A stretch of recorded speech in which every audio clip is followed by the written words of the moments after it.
जय हिंद बच्चों। तो हम कर रहे थे क्वाड्रेटिक इक्वेशन। ऑलरेडी मैंने आप लोगों को एक्सरसाइज 6.1 के स्टार्टिंग के 8 क्वेश्चंस यस करवा दिए थे और अब आप बारी आपके पास 9 टू ऑनवर्ड को डिस्कस करने की। ये सभी जो क्वेश्चन है वो आपके पास वर्ड प्रॉब्लम वाले, ठीक है ना। और इस टाइप के क्वेश्चंस में जनरली स्टूडेंट्स को थोड़े बहुत प्रॉब्लम होते हैं, बट आपको मैं बता दूं इस टाइप के क्वेश्चंस मैंने आप लोगों को ग्रेड 10th में बेसिकली लास्ट ईयर ऑलरेडी करवा रखे हैं। प्रॉब्लम्स ऑन क्वाड्रेटिक इक्वेशंस वाले चैप्टर को अगर आप लोगों को याद है और अच्छे से किया होगा तो ये क्वेश्चंस आप लोग नो डाउट करेंगे ही नहीं, यहाँ पे आपको देखने की भी जरूरत नहीं पड़ेगी मेरे हिसाब से तो।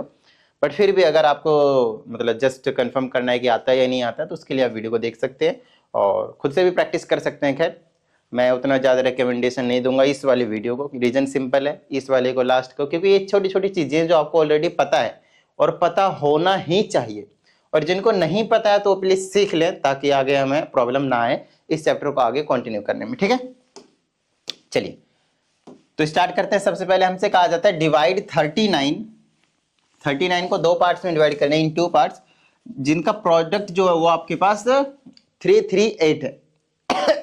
एक एग्जांपल लेते हैं, उसको छोड़ दीजिए, एक अलग से क्वेश्चन लेते हैं। मान लेते हैं मेरे पास एक नंबर 10 है, ठीक है ना, और इसको मैंने 2 पार्ट में डिवाइड करा। मान लेते हैं एक नंबर 7 है और एक नंबर 3 है, तो इनका प्रोडक्ट कितना है आपके पास 21। तो वही चीज क्या रहा है, ये 10 की जगह आप 39 को समझिए, 10 की जगह 39 को समझिए। इसको हमें 2 पार्ट्स में डिवाइड करना है, तो 2 पार्ट्स में डिवाइड कर देंगे भाई, एक ये एक ये। तो ये अगर क्योंकि हमें वही दोनों नंबर नहीं पता, वही दोनों का हमें क्या करना है, कुछ मानना है, तो लेट कर लेना है पहले को x।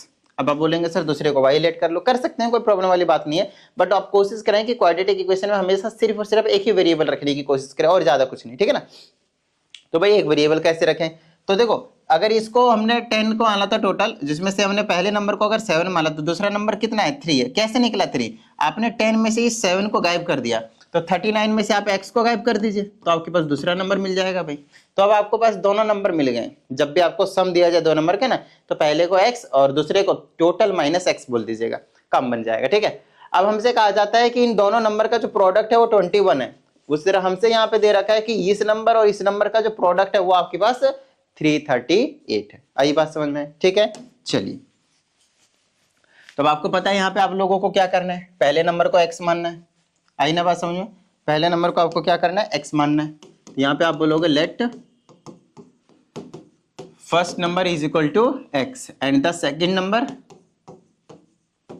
Is equal to will be 39 minus x। अब हमें पता रखा है कि अकॉर्डिंग टू क्वेश्चन इन दोनों का जो प्रोडक्ट होगा, मतलब x और 39 माइनस x का जो प्रोडक्ट होने वाला है वो 338 के इक्वल होगा। आपको मैं बता दूं, अब मैं इस वाले वीडियो में सिर्फ आप लोगों को क्वाड्रेटिक इक्वेशन बनाकर दूंगा बस, और कुछ नहीं, सिर्फ क्वाड्रेटिक इक्वेशन बनाकर दूंगा। उसके बाद का काम अभी तक मैंने जितने भी वीडियोस अपलोड किए हैं उसमें मैंने आप लोगों को करवा रखा है कि क्वाड्रेटिक इक्वेशन को हम किस तरह से सॉल्व करते हैं। यूजिंग आप मिडल टर्म कर सकते हैं, नहीं तो क्वाड्रेटिक फॉर्मूला अप्लाई कर सकते हैं, नहीं तो क्या कहते हैं उसे कंप्लीटिंग स्क्वायर मेथड, उसका भी आप यूज कर सकते हैं। ठीक है, चलिए इससे मल्टीप्लाई कर देंगे तो ये हो जाएगा मेरे पास 39 टाइम्स x माइनस एक्स की स्क्वायर, राइट। चलिए तो यहाँ हो गया एक्स की स्क्वायर इज इक्वल टू 338। इन दोनों को उधर ले जाता हूँ क्योंकि एक्स स्क्वायर वाली कोएफिशिएंट नेगेटिव है ना, तो उधर जाएगा तो पॉजिटिव, पॉजिटिव का होना चाहिए जनरली। ठीक है, ये हो जाएगा आपके पास एक्स की स्क्वायर पॉजिटिव हो जाएगा, ये उधर जाएगा तो माइनस का हो जाएगा, और ये ऑलरेडी उधर था तो ये प्लस का ही रहेगा। ठीक है, चलिए ये मैंने आप लोगों को क्वाड्रेटिक इक्वेशन निकाल कर दे दिया। एक नंबर को आप x मान लेंगे तो दूसरा नंबर आपके पास 39 में से x माइनस कर देंगे, ठीक है ना। एक नेगेटिव एक पॉजिटिव आएगा, पॉजिटिव वाले लीजिएगा, पहला नंबर पता चल गया, और 39 में से उसी को सब्ट्रैक्ट कर दीजिएगा तो आपको दूसरा नंबर पता चल जाएगा। ठीक है, आइए दूसरे क्वेश्चन की बात करते हैं। मैं आप लोगों को सिर्फ और सिर्फ क्वाड्रेटिक इक्वेशन बनाकर दूंगा, आगे का काम सॉल्व करने का आप देखिए एक बेसिक सी चीज है ना। अगर मैं एक 9th क्लास के बच्चे को बोलता हूँ वो भी इस टाइप के क्वेश्चंस को सॉल्व कर लेगा आराम से, हंसते खेलते, है ना, बिना किसी प्रॉब्लम के। अब इसमें हमसे कहा जाता है the sum of 2 numbers is 9, तो आप फटाफट ले लीजिए, पहला नंबर x लेंगे तो दूसरा नंबर 9 माइनस x हो जाएगा। अभी तो बताया पिछले वाले क्वेश्चन में, जब 2 नंबर का सम होता है ऐसे हम हमेशा आप लेट करेंगे। कहता है sum of their square is 41, sum of their square, इस टाइप के क्वेश्चन को हमेशा ना लास्ट से शुरू कीजिएगा।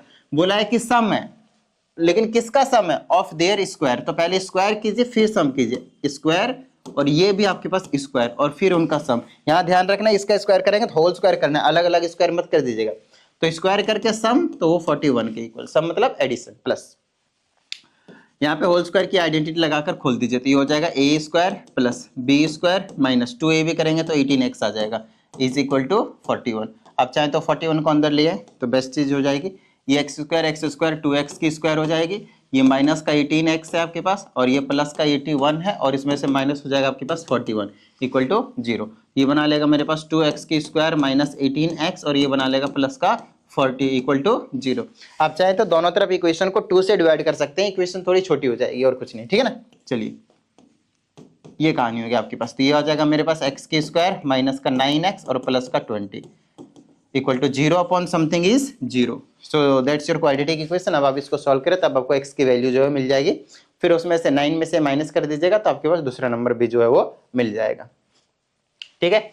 चलिए अब इसमें हमसे कहा जाता है सम ऑफ द स्क्वायर, फिर से वही बोला है सम करना है लेकिन किसका स्क्वायर करके, लेकिन किसका स्क्वायर करके सम करना है वो देखिए, 2 consecutive positive even integer, 2 number होंगे लगातार होंगे, प्लस वाले नंबर होंगे और साथ ही साथ वो इंटीजर होंगे, डेसिमल फ्रैक्शन में नहीं हो सकते, ठीक है। तो अगर पहले वाले को x मानते हो, दूसरे वाले को इवन है, इवन का मतलब समझ रहे हो, अगर पहला 2 है तो दूसरा 4 होना पड़ेगा इवन नंबर्स के लिए, अगर एक 8 है तो दूसरा 10 होना पड़ेगा, मतलब 2 का गैप रहेगा, तो जो दूसरा नंबर होगा ना वो 100% x+2 होना पड़ेगा उसे। बताइए किसी भी तरह की कोई प्रॉब्लम, सिंपल सी बात है भाई, ठीक है ना। अब हमें कहता है कि इसका स्क्वायर करके सम करना है, लो स्क्वायर करके सम कर दिया और वो किसके इक्वल है 340 के इक्वल, कोई दिक्कत नहीं भाई, है ना। ये फर्स्ट ये सेकंड लिख दीजिएगा पूरी स्टेटमेंट, यहाँ पे होल स्क्वायर खोल दीजिए आप, यहाँ पे आ जाएगा A square plus B square plus 2a भी करेंगे तो 4x हो जाएगा इज इक्वल टू 340 को अंदर ले आए, एक्स स्क्वायर 2x की स्क्वायर हो जाएगा, प्लस का 4x है माइनस का 4 है, सॉरी प्लस का 4 है और अंदर आएगा माइनस का 340 इक्वल टू 0। ये हो जाएगा मेरे पास 2x की स्क्वायर प्लस 4x और माइनस का 336 दैट इज इक्वल टू 0। कोई प्रॉब्लम नहीं भाई, डन है, ठीक है। ये हो जाएगा 2 से आप डिवाइड कर दे, इक्वेशन थोड़ी छोटी हो जाएगी, दोनों तरफ 2 से डिवाइड करूंगा तो ये एक्स स्क्वायर बनाएगा, ये 2x बनाएगा और माइनस का 168 बना लेगा, है ना, 168 बना लेगा। ये आपके पास क्वाड्रेटिक इक्वेशन दे दिया मैंने आप लोगों को। अब आपको इसमें क्वाड्रेटिक फॉर्मूला अप्लाई करो भाई, मिडल टर्म करो, है ना, जो मर्जी हो करो लेकिन सॉल्व करो, ठीक है। नेक्स्ट इसमें हमसे कहा जाता है ए 2 डिजिट नंबर इज 4 टाइम्स, क्या बात है। अब यहाँ पे कॉन्सेप्ट हम यूज करेंगे डिजिट्स वाले कॉन्सेप्ट का, समझिएगा। अगर आपके पास एक 2 डिजिट नंबर है तो एक डिजिट ये इसको मानिए और दूसरा डिजिट इसको मानिए। एग्जांपल ले लेते हैं, मान लेते हैं 76 लिया हमने, ठीक है ना, 2 डिजिट नंबर है तो इसको पता है हम कैसे लिख सकते हैं, ऐसे लिख सकते हैं, 6 को आपको मल्टीप्लाई करना है 1 से और 7 को मल्टीप्लाई करना है आपको 10 से, तो कितना हो जाएगा ये 70 और ये प्लस का 6 कितना हो गया 76। इसका मतलब आप समझ रहे हैं कि इसको आप ऐसे लिख सकते हैं, यूनिट प्लेस वाले डिजिट होंगे तो 1 से मल्टीप्लाई कर सकते हैं, टेंस प्लेस वाले डिजिट होंगे तो 10 से मल्टीप्लाई कर सकते हैं, 100 प्लेस वाले डिजिट हुए तो उसको आप 100 से मल्टीप्लाई कर सकते हैं, और अगर आप सबका सम करते हैं तो again you will get the same number. तो अगर मेरे पास एक 2 डिजिट का नंबर है, मतलब एक मान लेते हैं x है, यूनिट प्लेस का डिजिट ये हो गया और टेंस प्लेस का डिजिट ये हो गया, हमने मान लिया x और y, तो इसको कैसे लिख सकते हो पता है, x मल्टीप्लाई 1 और इसको कैसे लिख सकते हो मल्टीप्लाई y मल्टीप्लाई 10। अब इनको सॉल्व करेंगे तो क्या हो जाएगा 10y प्लस का x, so that's your number. हमने ये वाला नंबर माना है यूनिट प्लेस और 10 डिजिट्स नंबर है, तो जो एक्चुअल नंबर आया ना वो ये चीज आया 10y प्लस x। हमने इसको इस फॉर्म में क्यों लिखा, रीजन सिंपल है भाई, रीजन एग्जैक्ट बिल्कुल सिंपल है, और रीजन इतना सिंपल है कि मैं क्या बताऊं, क्योंकि हमें ना सॉल्व करते टाइम डिजिट्स के साथ मल्टीप्लाई में नहीं चाहिए, हमें कैसे चाहिए प्लस या माइनस में, तो सॉल्व करना सबसे ज्यादा आसान हो जाता है। नंबर तो ये भी है एक्स वाई ये वाला, लेकिन हम प्लस माइनस में सॉल्व करेंगे उसको तो हमसे इजीली सॉल्व हो जाएगा। अब हमसे कहा जाता है ये 2 डिजिट नंबर इज 4 टाइम्स, तो यही वाले 2 डिजिट नंबर हो गया according to question, this number is 4 times, किसके 4 टाइम्स द सम है, किसका सम बोला है 4 times the sum and 3 times the product of its digit. ओ इसके डिजिट्स के सम के इक्वल है, 4 टाइम्स इसके डिजिट के सम के इक्वल है and 3 times the product of it's digits. तो यही वाला जो नंबर है ना, यही वाला जो नंबर आपके पास वो 3 टाइम्स इनके प्रोडक्ट ऑफ इट्स डिजिट्स के, ये जो नंबर था वो डिजिट के सम के 4 टाइम्स था और डिजिट के प्रोडक्ट के 3 टाइम्स। देख लीजिए अच्छे से यही चीज इसमें कहा गया है। बताइए यहां तक कोई दिक्कत भाई, सिंपल सी चीज थी। चलिए इसको सॉल्व करते हैं। अगर मैं पहले वाली इक्वेशन को सॉल्व करेंगे तो एक इक्वेशन यहाँ से मिल जाएगा मेरे पास 10y प्लस का x that is will be equal to 4 times x plus 4y। ठीक है, सॉल्व करते हैं इसको एक बार। और आगे अगर मैं इसको इधर उधर ले कर जाता हूँ, चलिए इसको मैं उधर ले जाऊँ, है ना, कोई दिक्कत तो नहीं। चलो तो ये उधर जाएगा तो 3x बना लेगा और ये उधर जाएगा तो माइनस का 6y बना लेगा, है ना। तो यहाँ से इक्वल टू 0 में बचा, तो x की वैल्यू क्या आ गई आपके पास 3x is equal to 6y, तो x is equal to 2y बचा मेरे पास।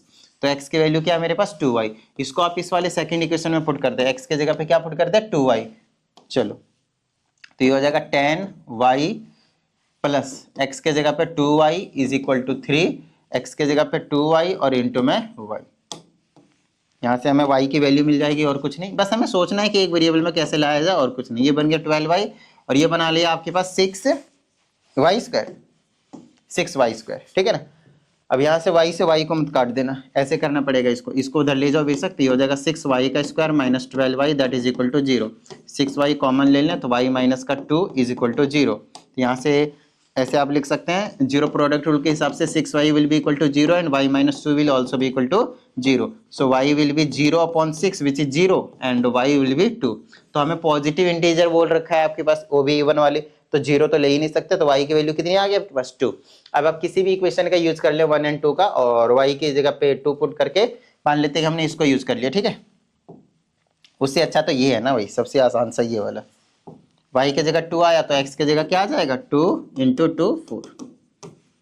तो x की जगह पे 4 आ गया, x की जगह पे 4 आ गया, है ना, x की जगह पे आपके पास 4 आ गया और y की जगह आपके पास 2 आ गया। So the number is 24।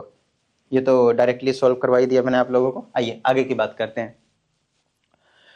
Question number अगर हम 13 की बात करते हैं तो इसमें देखिए क्या कहा जाता है, the hypotenuse of A right angle triangle is 17 centimetre long. Okay, तो एक राइट एंगल ट्राइंगल हम बना लेते हैं सबसे पहले तो।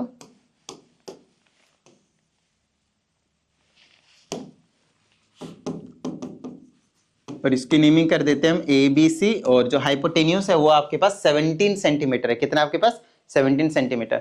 अब हमसे कहा जाता है and the difference between the other two sides is 7 centimetre. तो बाकी जो दोनों साइड है उनका जो डिफरेंस है वो आपके पास 7 सेंटीमीटर है। तो अगर डिफरेंस 7 सेंटीमीटर तो हम कैसे समझेंगे, ध्यान समझते हैं।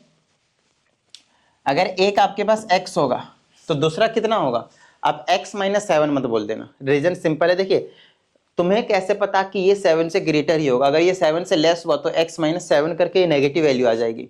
तो डिफरेंस के लिए क्या करेंगे, इसको आप x प्लस 7 मान लें।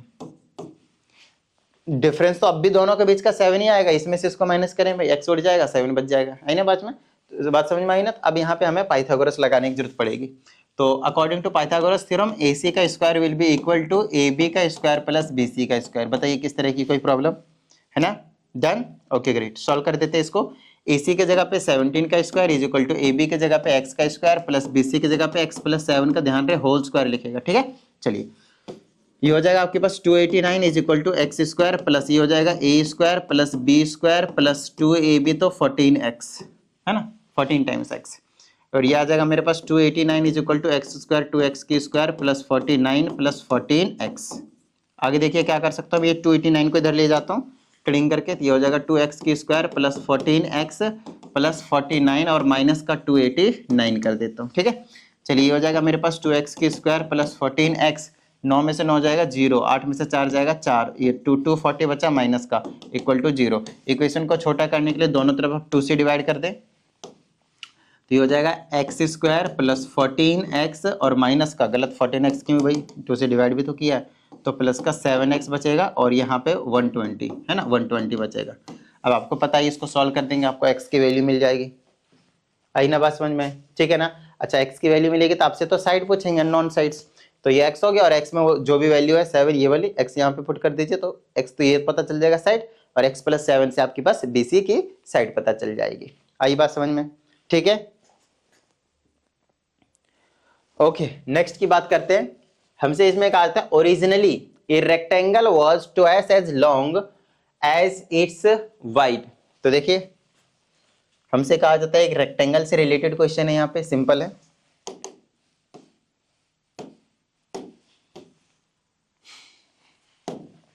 कहता है जितनी इसकी वाइड थी ना उससे डबल थी, ट्वाइस थी, क्या लेंथ इसकी। तो अगर मैंने ब्रेड्थ को x माना है तो लेंथ आपके पास 2 टाइम्स x हो जाएगा। अब हमसे कहा जाता है when 4 metre were added to its length, अगर हमने लेंथ में 4 मीटर ऐड कर दिया तो लेंथ हो जाएगा 2x + 4 and 3 metre were subtracted from its width, और ब्रेड्थ में अगर हमने 3 मीटर को सब्ट्रैक्ट कर दिया, the resulting rectangle had an area of 600 metre. तो अब इसका जो एरिया होगा मतलब लेंथ इंटू ब्रेड्थ ही होता है ना एरिया, वो आपके पास 600 मीटर स्क्वायर है। Find the dimensions of the new rectangle. तो सिंपल है भाई, ये तो बहुत ज्यादा आसान सा क्वेश्चन हो गया। बस पुट कर दीजिए, यहाँ पे आ जाएगा 2x + 4 और दूसरा हो जाएगा आपके पास x - 3 that will be equal to 600। ठीक है, मल्टीप्लाई कर दीजिए 2x की स्क्वायर -6x + 4x और माइनस का 12 that is equal to 600। Solve करेंगे तो आ जाएगा 2x की स्क्वायर -2x -12 -600 इक्वल टू 0 लगा दूंगा। ठीक है, ये हो जाएगा 2x की स्क्वायर -2x और इसको माइनस कर दूंगा तो माइनस का 5 माइनस नहीं प्लस हो जाएगा, सॉरी ये भी माइनस का ये भी माइनस का, तो प्लस का हो जाएगा आपके, और वैसे तो माइनस का रहेगा लेकिन प्लस हो जाएगा 612 इक्वल टू 0। अब आप क्या करेंगे, इक्वेशन को छोटा करने के लिए आप 2 से डिवाइड कर सकते हैं, तो ये हो जाएगा x² - x और माइनस का 306। अब आपको पता है क्वाड्रेटिक इक्वेशन लगाकर आप x की वैल्यू निकाल लेंगे, और अगर आपको एक बार x निकल गया तो डायमेंशन निकालने हैं तो ब्रेथ निकल जाएगा x, उसको डबल कर दीजिएगा आपको लेंथ निकल जाएगा। ठीक है, चलिए नेक्स्ट क्वेश्चन की बात करते हैं। इसमें हमसे कहा जाता है ए rectangular garden, again rectangular garden की बात करी जा रही है तो इस टाइप का हम एक रेक्टेंगुलर गार्डन मान लेते हैं। ठीक है, हमसे कहा जाता है 10/16 का मतलब समझ रहे हैं, लेंथ और ब्रेड दिया है। अब लेंथ को 10 नहीं मान सकते ना, तो ये ब्रेड होगा और ये आपके पास लेंथ होगा, मल्टीप्लाई में रहता है कोई दिक्कत नहीं। is to be surrounded by a concrete walk of uniform width given that area of walk is 120, find the width। तो ठीक है,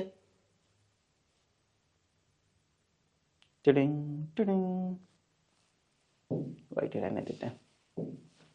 इसमें हमसे कहा जाता है कि इसको हम ना सराउंड कर रहे हैं, ये surrounded by an concrete walk of uniform width, तो इसके चारों तरफ ना, चारों तरफ इस तरह से हम क्या कर रहे हैं,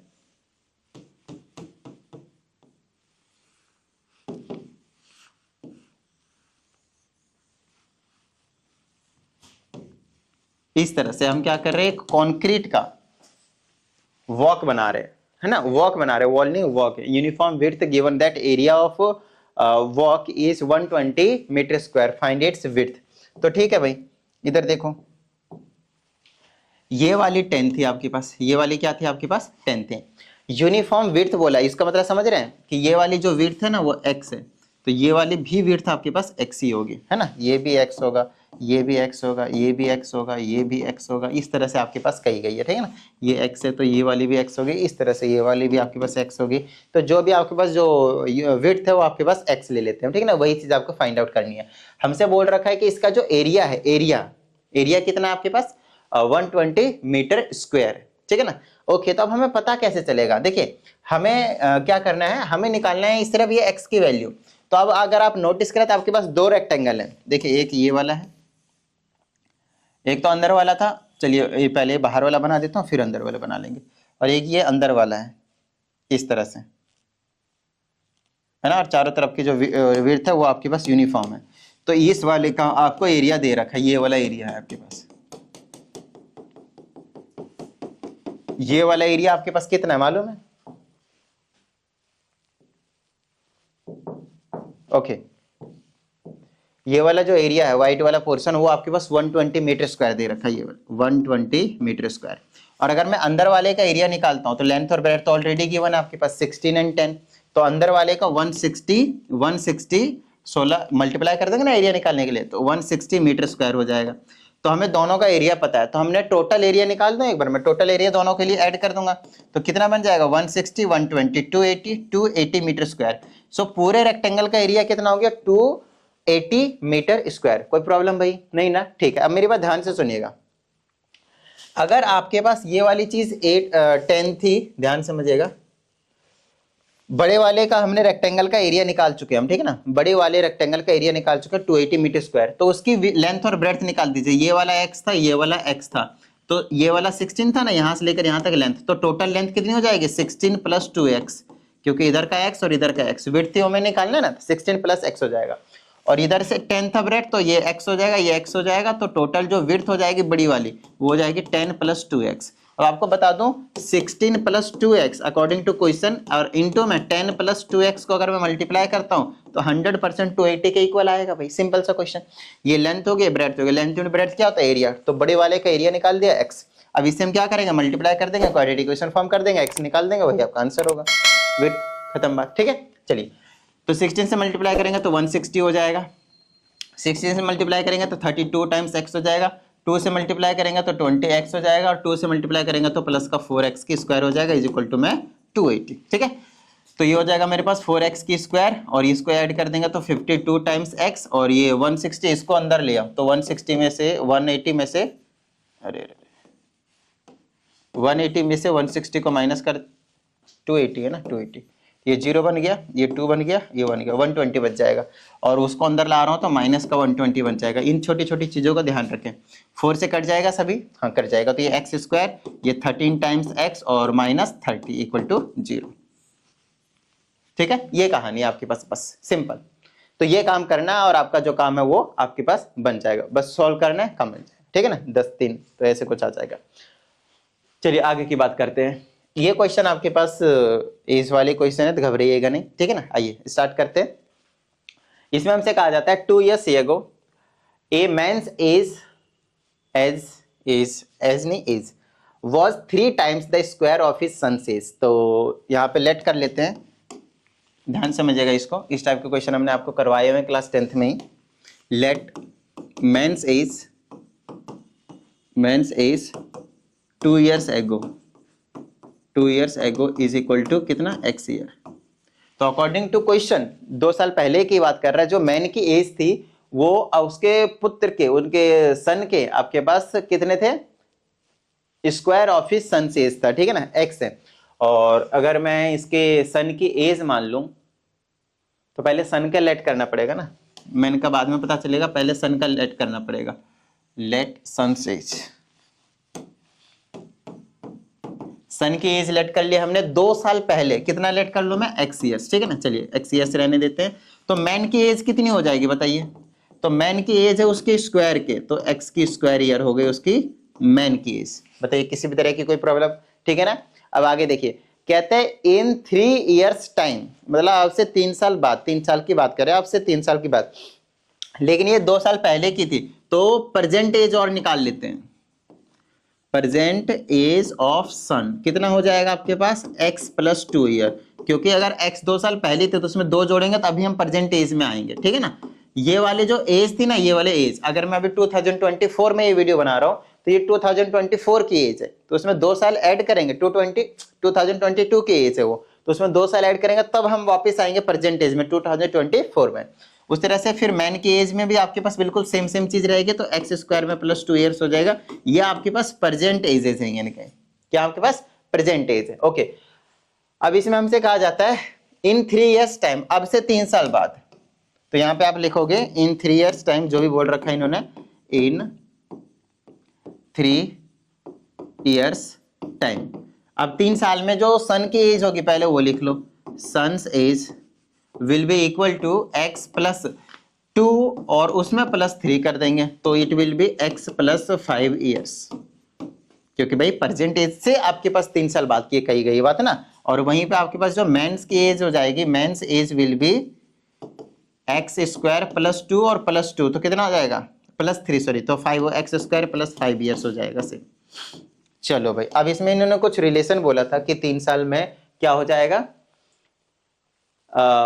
his age will be 4 times his son's age। तो इसकी जो एज है मैन की एज जो है वो हो जाएगी 4 टाइम्स किसके, उसके सन की। तो सन की एज है x प्लस 5। अब यहाँ से आपके पास जो इक्वेशन है वो बनेगी, तो ये बना लेगा x square plus 5 is equal to 4 times x plus 20। तो ये हो जाएगा एक्स की स्क्वायर प्लस 5, अंदर आ जाएगा 4x और ये माइनस का 20 इक्वल टू 0। यहाँ से हो जाएगा एक्स की स्क्वायर माइनस 4x और माइनस का 15 बनाएगा इक्वल टू 0। अब आपको पता है ये सॉल्व कैसे करना है, कोई दिक्कत वाली बात नहीं भी, ठीक है ना। चलिए नेगेटिव वैल्यू को वैसे आप इग्नोर ही मारेंगे भी, आपको पता है ना। ओके, अब हम इसकी बात करते हैं। इसमें कहा जाता है ये piece of cloth cost 175 rupees. कोई पीस ऑफ क्लॉथ है, मान लेते हैं एक क्लॉथ है, और इसका जो कॉस्ट है, कॉस्ट वो कितना है आपके पास, ₹175 रुपीज, ठीक है। ओके, कहते हैं if piece were 4 metre longer and each meter cost rupees 5 less, the cost would have remain unchanged. Okay, how long is the piece? तो बहुत सारे बच्चों को इस टाइप के क्वेश्चन में जनरली प्रॉब्लम होते हैं, तो आप लोगों को घबराना नहीं, डाउट लेके नहीं बैठना भाई, बता देना, मुझे क्लियर करवा दूंगा। 7428525669 इस व्हाट्सएप नंबर पे सेंड कर देना अपने डाउट को, प्रॉपर वीडियो सॉल्यूशन ले जाओ। और अगर आप लोगों को पर्सनल क्लास की नीड हो तो भी आप इसी नंबर पे इंक्वायरी कर सकते हैं, कोई प्रॉब्लम वाली बात नहीं है। ठीक है, चलिए हाँ, अब हम आगे बात करते हैं कि हमसे अब इसमें कहा जाता है ये जो पीस है वो कितना मीटर लॉन्ग था, जिसकी कॉस्ट कितनी थी 175 रुपीज। तो इसको मान लेते हैं कि एक्स मीटर लॉन्ग था, तो हम कह सकते हैं ना कि एक्स मीटर मतलब 2 मीटर 5 मीटर 10 मीटर 50 मीटर कितने भी मीटर होंगे उसका कॉस्ट 175 रुपीज था। तो पहले आप यहां से पहले ना 1 मीटर का कॉस्ट निकाल ले, तो 1 मीटर का कॉस्ट कितना होगा 175 डिवाइडेड बाय एक्स, बोलिए हाँ या नहीं। 175 डिवाइडेड बाय एक्स रुपीज होंगे 1 मीटर का कॉस्ट। आगे ना बात समझ में, ठीक है। अब क्वेश्चन पे आते हैं। अब हमसे कहा जाता है कि जो कपड़ा था वो 4 मीटर लॉन्गर हो जाता है, 4 मीटर जो है वो लॉन्गर हो जाता है, 4 मीटर लॉन्गर हो जाता है। तो पहले x था तो उसमें x प्लस 4 मीटर कर दिया, लॉन्गर कर देते हैं, x प्लस 4 कर दिया, ठीक है। अब हमसे कहा जाता है each metre cost rupees 5 rupees less. उसके बाद इस कपड़े को ना अब हमने इस वाले क्लोथ को हमने और बड़ा कर दिया है, पहले x था अब हमने इसको x प्लस 4 मीटर बना दिया, अब ये लंबा कपड़ा हो गया है, ठीक है ना। लेकिन पहले कितना भी कॉस्ट था 1 मीटर का हमें नहीं पता, लेकिन अब जो 1 मीटर का कॉस्ट ना पहले वाले से 5 रुपए कम है। तो पहले वाले का 1 मीटर का कॉस्ट कितना था, इतना था। तो अब जो इसका कॉस्ट आएगा वो 175 बाय एक्स में से माइनस 5 रुपीज आएगा। ये आपके पास कॉस्ट हो गई, कॉस्ट ऑफ 1 मीटर, और ये आपके पास इतना मीटर कपड़ा है। तो टोटल कॉस्ट कितना होगा दोनों को मल्टीप्लाई करके, और टोटल कॉस्ट बोल रखा है कि रिमेन्स अनचेंज्ड, मतलब उसकी वैल्यू चेंज ही नहीं होती है। तो इसका मतलब समझ, मैं आपको एग्जांपल बताता हूँ। मान लेते हैं कि x में, मान लेते हैं थोड़ी देर के लिए कि x जो है वो 5 है, थोड़ी देर के लिए, तो 5 और ये 4 9 मीटर का कपड़ा हो गया। ये जो क्लोथ है वो 9 मीटर का है, ठीक है। और ये कॉस्ट कितना 1 मीटर का है, क्योंकि 5 रुपए कम कर दिया, पहले वाले से 5 रुपए कम हो गया 1 मीटर का। 1 मीटर का ये था, x की अगर मान लेते हैं कितना था 5 माना था, इसको अगर मैं कैंसिल कर देता तो 5 3 जा 15, लगभग 35 के आसपास आ गया मान लेते हैं। तो 35 में से 5, तो अब 1 मीटर का कॉस्ट सिर्फ 30 रुपए, क्योंकि 5 रुपए हमने क्या कर दिया, कम कर दिया। तो टोटल कॉस्ट कैसे निकालेंगे, ये इस वाले को 9 और ये जो 30 था उनको मल्टीप्लाई करके, ठीक है ना। अब वो तो x को मैंने एग्जांपल लिया था, अब कुछ भी हो सकता है, तो चलो पता करते हैं क्या हो सकता है वो, ठीक है ना। चलिए, तो इन दोनों को आप मल्टीप्लाई कर देंगे अकॉर्डिंग टू क्वेश्चन, यहाँ पे लिख देंगे और उसके बाद बोल देंगे ये वाली चीज 175 divided by x minus 5 that will be equal to, cost change ही नहीं होता, 175 था तो 175 ही रहा उस कपड़े की कॉस्ट। आई ना बात समझ में, ठीक है। चलिए ओके, अब इसको सॉल्व करना है और कुछ नहीं, तो इसको मैं पहले ऐसे लिख देता हूँ x प्लस 4, यहाँ पे एलसीएम ले लेता हूँ मैं, तो ये हो जाएगा x, ये हो जाएगा 175 और ये हो जाएगा माइनस का 5 times x, that will B 175। Cross multiply कर दीजिए, ये उधर चला जाएगा, ये हो जाएगा x प्लस 4 और ये हो जाएगा 175 minus 5x, that will be equal to 175x। कोई दिक्कत भाई? नहीं सर, यहाँ तक तो हमें कोई दिक्कत नहीं। चलो फिर कर दो मल्टीप्लाई, x से दोनों को करेंगे तो 175x आएगा, और 100 से सॉरी x से इसको करेंगे तो आ जाएगा माइनस का 5x की स्क्वायर, 4 से करेंगे तो मल्टीप्लाई कर देते, तो चलो 4 पचे 20 के 0 बच गए 2, 4 सत्ते 28 2 30 बच गए 3, और 4 एकम 4 और 3 बच गए 7, 700 हो गए, ठीक है। चलो, और फिर इसे इसको करेंगे तो माइनस का 20x स्क्वायर नहीं आया, हाँ आया, 20x आ जाएगा is equal to 175x। 175x से 175x उड़ जाएगा, तो मेरे पास बच गया माइनस का 5x की स्क्वायर, माइनस का 20x और प्लस का 700, दैट इज इक्वल टू 0। आप कोशिश करें कि x स्क्वायर वाली टर्म जो है वो नेगेटिव ना रहे, और ऊपर से 5 से ये सभी नंबर्स कट भी रहे हैं तो आप 5 से डिवाइड कर दें, और साथ में माइनस 5 से आप डिवाइड करें, ठीक है ना, ताकि नेगेटिव नंबर क्या करें, कैंसिल हो जाए इस तरह से। तो ये पॉजिटिव बना लेगा तो ये एक्स स्क्वायर बना लेगा भाई, सिंपल है ना। तो ये एक्स स्क्वायर हो गया, ये माइनस माइनस प्लस बना देगा तो 4x बना लेगा, और ये वाला माइनस बना देगा तो 5 एकम 5 2, 5 चौके 20 0, प्लस माइनस माइनस। अब आपको पता है इसको कैसे सॉल्व करना है भाई, कोई बड़ी चीज तो है नहीं अब आप लोगों के लिए, क्वाड्रेटिक इक्वेशन है ना। बताइए किसी भी तरह की कोई प्रॉब्लम? डन यहाँ तक? Done, okay great. अगर आप लोगों को कुछ डाउट आता है तो नंबर आप लोगों को अभी दे ही दिया मैंने, तो ठीक है उस पर भेज दीजिएगा, आप लोगों का जो डाउट है वो प्रॉपर सॉल्व कर दिया जाएगा, टेंशन वाली कोई बात नहीं है, ठीक है, तो चलिए उम्मीद करते हैं इस वीडियो में जितनी भी चीज़ें आप लोगों को समझाई गई हैं वो सभी चीज़ें आप लोगों को समझ में आ गई हैं। और अगर ऐसा है तो फटाफट यार वीडियो को लाइक कर दीजिए, साथ ही अगर आप इस चैनल पर एक नए स्टूडेंट है चैनल को सब्सक्राइब करके बेल आइकन को जरूर प्रेस कीजिएगा। चलिए मिलते हैं अगली वीडियो में, प्रैक्टिस करते रहिएगा। जय हिंद।